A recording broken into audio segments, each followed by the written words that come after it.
안녕하세요. 원상은의 오브라저입니다. 이번 영상은 지난주에 올리려다가 못 올렸던 로토스코핑 작업 영상이고요.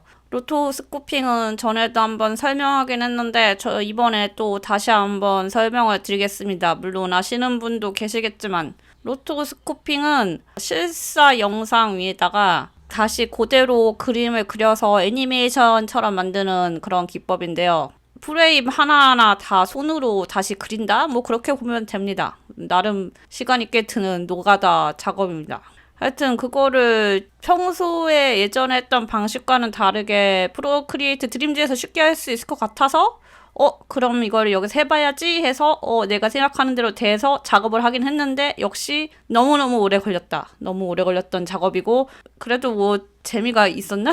힘들었다. 재미는 모르겠고 힘들었다. 그나마 이제 좀 열심히 해보려고 저의 최애이신 이기현 선생님 영상을 가져다가 해봤습니다. 이게 좀 지루한 작업이기 때문에 뭔가 애정을 가진 상대나 뭔가 좋아하는 걸로 하지 않는 이상 아니면 진짜 이것을 내가 꼭 하고야 만다라는 뭔가 의지가 있지 않는 이상 되게 좀 피곤한 작업이에요. 그래서 저는 최애인 이기현 선생님의 영상을 가지고 왔고요.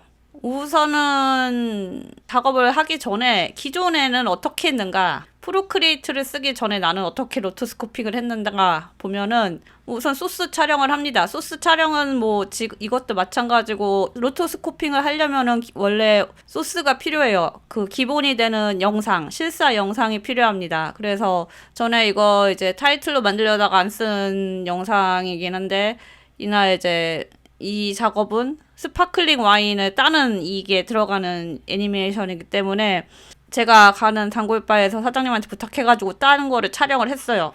촬영을 하고 이거를 이제 프리미어 프로에서 열어서 1초에 12프레임으로 영상을 모두 프레임으로 저장합니다. 그럼 10초면 120장이 나와. 그러면은 이거를 다시 포토샵에서 불러냅니다. 그 다음에 그 포토샵에서 이제 레이어를 하나 더 만들어가지고 실사 이미지 위에다가 그림을 바로 그리는 거죠. 이거는 뭐 그대로 선을 따서 그릴 수도 있고 아니면은 뭐 자기 스타일대로 그릴 수도 있고 하여튼 이러한 방식으로 하는 게 로토스코핑이고 프로크리에이트 드림즈가 나오기 전까지는 이런 방식으로 했죠. 여러 과정을 거쳐서 12프레임으로 모두 이미지 파일로 저장을 한 다음에 그 저장한 거를 포토샵을 불러서 거기서 또 작업을 한 다음에 그걸 다시 프리미어 프로로 가져와서 합치는 작업 한 3단계를 거쳐야지 완성이 되는 좀 손이 많이 가는 작업이었습니다. 프로크리에이트 드림즈에서는 이제 누구나 할 수 있는 로토스코핑이 된 거지. 그래서 그 작업을 하는 걸 보여드린 거고요. 우선은 근데 얘도 준비는 필요해요. 준비. 원본 영상, 실사 영상. 그거는 이제 기본으로 있어야 되고 두 번째 준비. 이 영상을 12프레임짜리로 만들어야 됩니다. 왜냐면은 원래 원본 영상이 60프레임짜리란 말이야. 1초에 60프레임이면은 10초면 600프레임이란 말이야. 600장을 그리겠냐고 미친 거죠. 할 수 없지. 이 애니메이션의 기본 프레임 수가 딱 12장이거든요. 최소 기본이 12장이고 요 정도가 되어야지 자연스럽게 연결되는 영상으로 보인다. 그래서 최소 프레임인 12프레임으로 해놓고 이 기존의 영상을 12프레임짜리로 바꾼 다음에 인코딩을 한 다음에 그걸 뽑아서 프로크리에이트 드림즈로 불러오는 겁니다.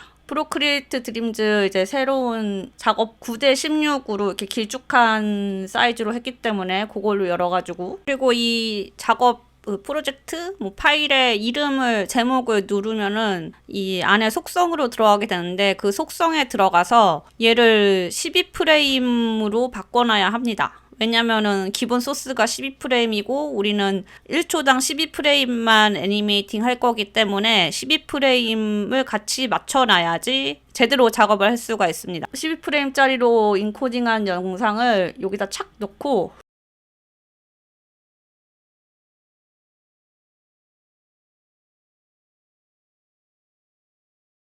이제 간단합니다. 그 위에 다시 새로운 패널을 열어서 거기서 바로 그리면 됩니다. 이 중간에 막 프레임을 다 이미지로 뽑아서 포토샵에서 그려가지고 다시 합치고 요 과정을 하나도 할 필요가 없이 그냥 프로크리에이트 드림즈에서 모든 것을 해결할 수 있게 되었다. 중요한 옵션 하나를 또 건드려야 합니다. 그리기 및 페인트로 들어가 있는 상태에서 저 밑에 초 부분을 누르면은 스테이지 옵션이 떠요. 거기서 어니언 스킨 가리기를 선택해 놔야지 훨씬 하기가 편합니다. 왜냐면은 어니언 스킨 자체가 전 프레임에 내가 애니메이팅한 거를 이렇게 흐릿하게 보여주는 건데, 로토스코핑은 이미 소스를 보고 그대로 그리는 거기 때문에 그 어니언 스킨 자체가 되게 불필요하고 있으면 오히려 더 헷갈리게 만든다. 그렇기 때문에 어니언 스킨을 꼭 끄고 작업하시라. 처음에 저는 이거를 어떻게 끌 줄 몰라가지고 계속 나가서 전체 프레임 다 끄고 키고를 반복하는 좀 바보 같은 짓을 했는데, 이거를 이제 한참 하다가 중간에 발견하게 되어서 이제 알려드리는 겁니다. 그래서 갑자기 등장하는 중간 영상. 그래서 꽤나 저는 즐겁다기보다는 이렇게 이제 쉽게 로토스코핑을 할 수 있구나, 뭐 이런 기쁨?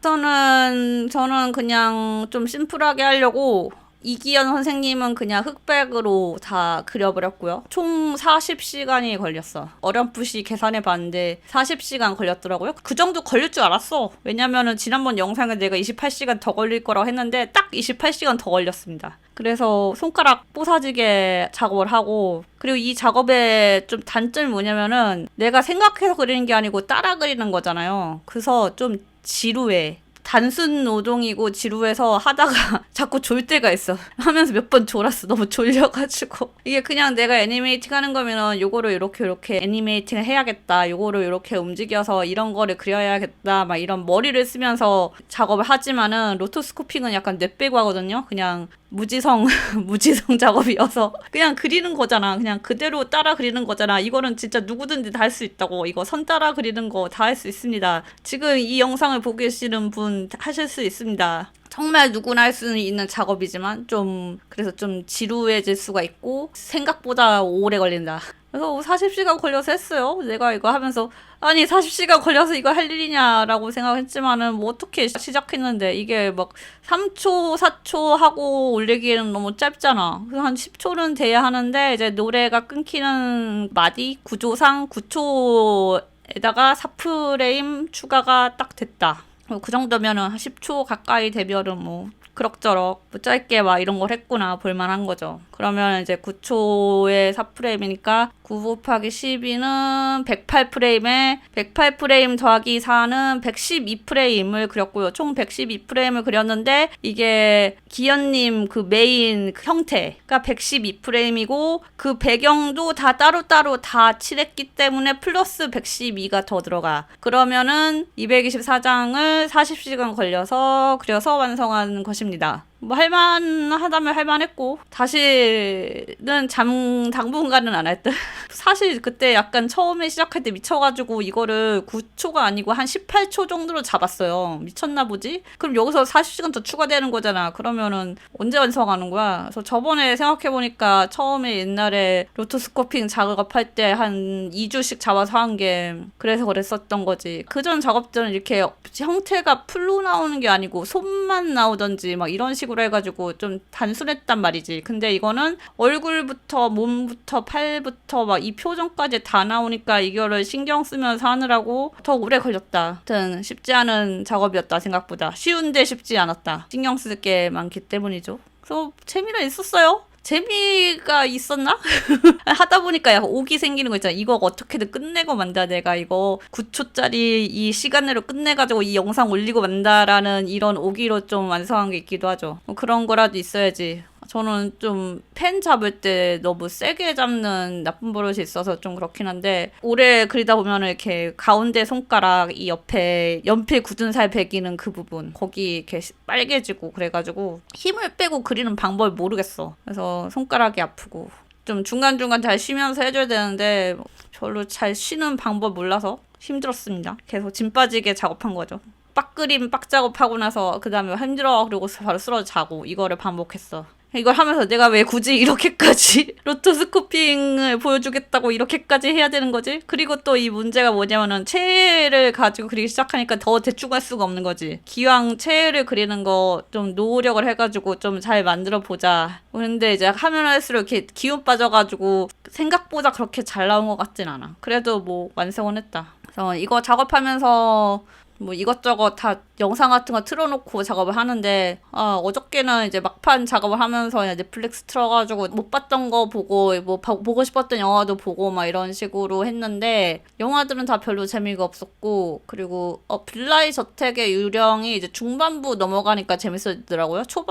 초중반 요까지는 노잼이었어. 그냥 그래 사연이 많은 집이구만 왜 다 이렇게 뭐 이러고 있냐 다들 각자 어렵게 살았구만 막 이런 내용이 나오다가 거의 막판으로 가면 갈수록 사람들이 알고 보니 얘가 귀신이었네? 알고 보니 얘가 빙이 된 거였네? 막 이런 식으로 이렇게 풀어주고 그리고 제일 마음에 들었던 파트는 이제 그 집의 악귀가 된 여자에 대한 얘기인데 서양 시리즈물은 딱히 뭔가 이 귀신과 등장하는 뭔가 괴물과 막 이런 캐릭터들의 그 서사를 잘 안 주잖아요. 그냥 얘네들이 그냥 미쳐있거나 그냥 원래 이상한 애거나 원래 무서운 애거나 막 이런 건데 거기는 되게 한 에피소드 서사를 쫙 풀어주는 거야. 이 악귀가 왜 악귀가 되었나 어떻게 해서 악귀가 되었나에 대해서 되게 상세하게 풀어줘서 그게 너무 좋았어. 그 스토리 전반도 되게 마음에 들었고 되게 납득이 가는 악귀였다. 왜 얘가 여기서 사람들을 잡고 여기서 죽으면은 모두 여기 지방령이 돼버리고 아무도 빠져나가지 못하고 막 이런 모든 그 설정이 싹 다 풀리는 궁금증을 해소시켜주면서 납득을 시켜주면서 악귀에 대한 그 서사도 풀어주면서 하여간 되게 깔끔했다. 나름 따지자면은 좀 새드 엔딩이긴 한데 새드 엔딩 괜찮았습니다. 블라이 저택의 유령 재밌었어요. 힐하우스의 유령보다는 훨씬 재밌었어요. 힐하우스는 별로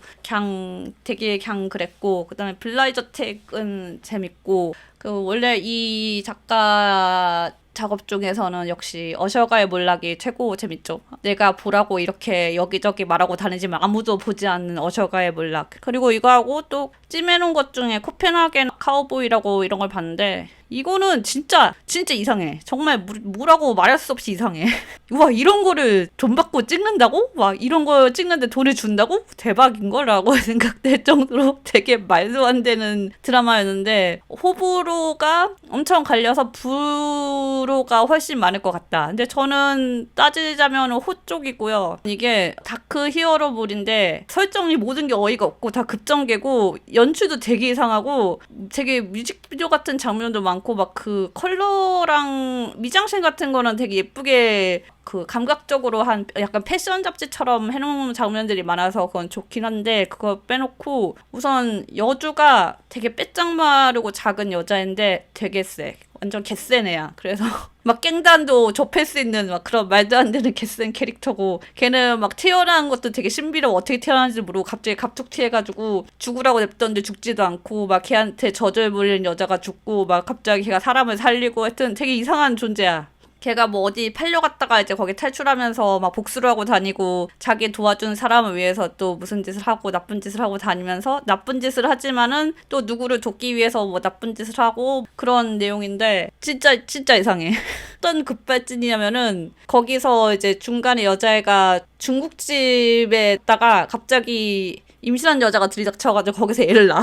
근데 그 애가 갑자기 죽을 것 같은 거 애기가 갓난 애기가 죽을 것 같았는데 걔를 살려. 그래서 막 중국집에서 걔를 돌봐줘. 고맙다고 걔가 갈 데가 없으니까. 근데 걔 능력을 듣고 그 중국집과 연관돼 있는 중국 갱단 복스가 자기가 맨날 편두통이 너무 심하다. 내 편두통을 고쳐봐라 이러는 거야. 가서 고쳐줘. 이 보스가 너무 좋아가지고 얘를 계속 불러서 편두통을 고쳐달라고 하는데 이제 얘가 조건을 거는 거지. 중국집 그 주인 아줌마의 딸을 그 보스가 데리고 있거든요. 그래서 딸을 내놔라. 그래서 막 뭐 이 딸을 데리고 가려면 이런 거를 해야라 막 이러다가 나중에 어떻게 했지? 갑자기 그 보스가 자기가 여자들한테 상처를 너무 많이 받았대. 이 마음의 상처를 치유해달래. 자기가 자는 동안 옆에 있어달래. 그래서 그냥 옆에 가만히 있었어. 그래서 꿈에서 뭔가 형용할 수 없는 치유의 꿈을 꿔. 그러고 일어나서 갑자기 이 보스가 여자애한테 나랑 결혼해줘! 막 이러는데 여자애가 싫어. 그러니까 그래 그럼 넌 죽어라 하면서 둘이 또 막 싸워. 막 둘이 막 주먹 다짐을 해. 막 이런 내용이야. 미친 내용이야. 그러니까 전개가 얼탱이가 없어. 이 무슨 생각을 하면 이런 스토리를 쓸 수 있을까? 아니면 그냥 뇌를 빼서 쓴 건가? 아니면 그냥 초등학생이 막 말도 안 되는 이상한 전개를 쓴 것 같기도 하고 아니면은 말도 안 되는 꿈 얘기 같은 거를 그냥 두서없이 그냥 다 나열한 것 같기도 하고 되게 이상한 내용입니다. 지금 말한 것도 이상하긴 한데 그냥 전반적으로 모든 시리즈가 이런 느낌? 이상해. 정말 이상해. 정상적인 게 1도 없어. 정상 같은 애가 하나 나왔는데 걔는 이제 거의 나오자마자 거의 죽고 나머지는 정상이 1도 없어. 그냥 내용 전개 자체도 마탱이 가 있고 말도 안 되는 막 춤추는 것처럼 이렇게 싸우는 것도 있고 막 되게 이상한 뮤직비디오 같은 장면도 있고 이게 말로는 좀 설명하기 힘들어. 너무 이상해서 어떻게 결론이 나냐고 계속 봤거든요. 근데 결론이 시즌2를 예고하는 거지. 근데 내가 보기에는 이거 너무 이상한 시리즈여가지고 시즌2 죽어도 안 나올 것 같은데? 넷플릭스에서 못 팔아먹어서 내가 아무리 생각해봐도 과연 이거를 사람들이 보고 싶어 할까 더 이상? 시즌2 이제 데타쌤 빌런이 하나 등장하는데 하여튼 그 존재도 되게 이상하고 정말 이상한 거를 보고 싶다. 내가 정말 중이 하면서 정말 이상한 거를 보고 싶다 하면은 추천드립니다. 그렇다고 막 전개가 되게 빠른 것도 아니야. 뭐 어떤 장면은 음악 없이 막 되게 고요하게 넘어가는 장면이 되게 많고 음악은 막 몽환적인 음악이 엄청나게 나오고 바람 소리를 왜 키던지 모르겠는데 바람 소리 좋아하나 봐. 계속 실내에서도 바람이 휘휘 불고 있어. 시도 때도 없이 여기저기서 막 바람이 불어. 그리고 막 그 회전목마 그 숏 그냥 계속 삥삥삥 돌아가는 숏 있잖아요. 그거가 계속 나와. 거의 한 편도 빠지지 않고 나오는 것 같아. 어지러워. 계속 보고 있으면 계속 이렇게 의미 없이 한 바퀴를 뺑 돌면서 거기 있는 사람들 계속 보여주는 막 이런 되게 감각적인 척하는 그런 씬이 되게 많아. 이상한 중2병에다가 막 예술병에다가 온갖 이상한 거를 다 짬뽕시켜서 만든 드라마인데 재밌다고 할 순 없고 정말 이상하니까 나도 한번 이상한 드라마 한 맛 좀 보고 싶다 하시면은 한번 보십시오. 이상한 거를 참고 보면은 끝까지 볼 수도 있을 거야. 정말 너무 이상해서 이게 어떻게 되는 거지? 왜 이렇게 갑자기 급전개를 하는 거지? 아니 이게 무슨 소리지? 갑자기 청혼을요? 갑자기 왜 엄마를 죽이죠? 말도 안 되는 얘기가 계속 나오기 때문에 그런 점에서는 참 신선했다. 최근 본 드라마 중에서는 제일 신선했다. 매우 기억에 남는 뭐 그런 드라마였다. 갑자기 어쩌다 보니까 이 드라마 얘기를 엄청 했는데 로토스코핑 자체는 막 되게 크게 설명할 게 없어서 앞에서 설명한 게 다고 이제 나머지는 그냥 지루한 끝없는 덧그리기의 연속이죠. 그래서 덧그리기 덧그리고 그게 다 작업의 전부야. 그래서 할 말이 없긴 해요. 로토스코핑의 매력이 뭐냐면은 분명히 나는 실사 소스를 썼고 그거 위에다가 그냥 그렸을 뿐인데 되게 실사와는 매우 다른 애니메이션이다 하는 그런 분위기가 딱 나오거든요.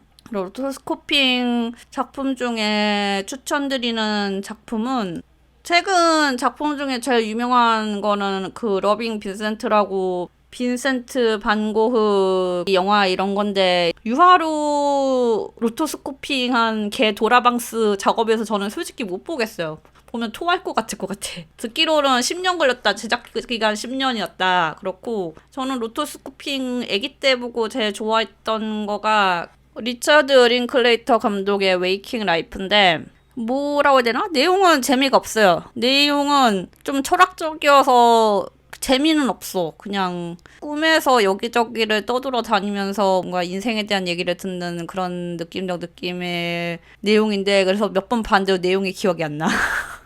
내용을 보는 게 아니야. 이거는 그냥 분위기와 이 느낌을 보는 거야. 이 감독이 비포 선셋이랑 비포 선라이즈 요걸로 유명한 감독이고요. 그리고 웨이킹 라이프는 뜬금없이 애니메이션이긴 한데 요게 로토스코핑으로 되어 있는데 러빙 빈센트 같은 경우에는 그 반고흐 스타일로 그리는 거로 좀 통일이 되어 있잖아요. 애니메이션이. 근데 요거는 작업 분량마다 애니메이터들의 개성이 들어가 있어. 그래서 좀 정신이 없긴 한데 이게 되게 스타일이 바뀌는 게 보여요. 그래서 이건 다른 사람이 했다. 이건 또 다른 애니메이터가 했다. 요게 보이거든요. 이거 다음에도 또 한 번 더 로토스코핑 애니메이션을 감독하긴 했는데 이 감독이 근데 그거는 그렇게까지는 하지 않았어. 그거는 좀 절제를 해서 좀 깔끔하게 해놨고 근데 웨이킹 라이프는 진짜 각 애니메이터들의 개성과 그 역량이 잘 보이는 애니메이터들이 되게 자유롭게 작업한 것 같은 그런 작품이어서 저는 좋아한다. 한번 찾아보십시오.